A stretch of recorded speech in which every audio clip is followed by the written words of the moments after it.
Hello guys, বহুত কিছু ইনসিডেন্টের পরে আবার কামব্যাক হয়েছে 2026-এ। তো সবাই সাপোর্ট করবাই আর দেখবাই ডেলি এক্সারসাইজ শিখে দেখি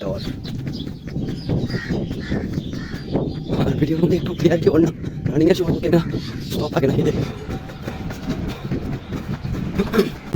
ঘরে দিমু আর কিছু ফিটনেসের লাগে এক্সারসাইজ করুন, সব রকমের পুশ আপ করবো আর পুল আপ করবো, ওইটাই আমার এক্সারসাইজ। আর লেগসের লাগে স্কোয়াড আর সিঙ্গেল লেগ স্কোয়াড আজকে নতুন করুন। তো ভিডিও স্টার্ট করি, দেরি করা যায় না। আর যদি কোনো কিছু স্পেশাল লাগে তো কমেন্ট করে জানাই ভাই।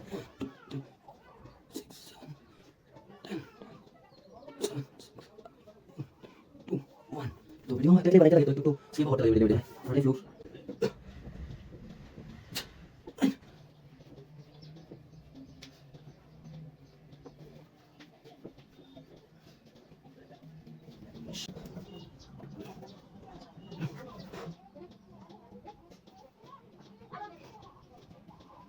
হ্যালো গাইস, আজকে ডেলি এক্সারসাইজ এখানেই শেষ, লাস্ট প্ল্যান করছি। আর যদি ভিডিও ভালো লাগে তো লাইক কমেন্ট শেয়ার করবে। আর একটা কথা, ভিডিওর মধ্যে প্রথমবার ভয়েস ওভার করছি, আর এর আগে ভিডিও দেখতে পারবে তোমরা, আরো ভিডিও আছে ওইটাতে ভয়েস ওভার নাই, খালি জাস্ট মিউজিক এড করা হয়েছে আর কোনো কিছু না। তো ভয়েস ওভারটা কিরকম লাগছে একটু কমেন্টে জানাই ভাই। আর যদি পারো তো একটা সাবস্ক্রাইব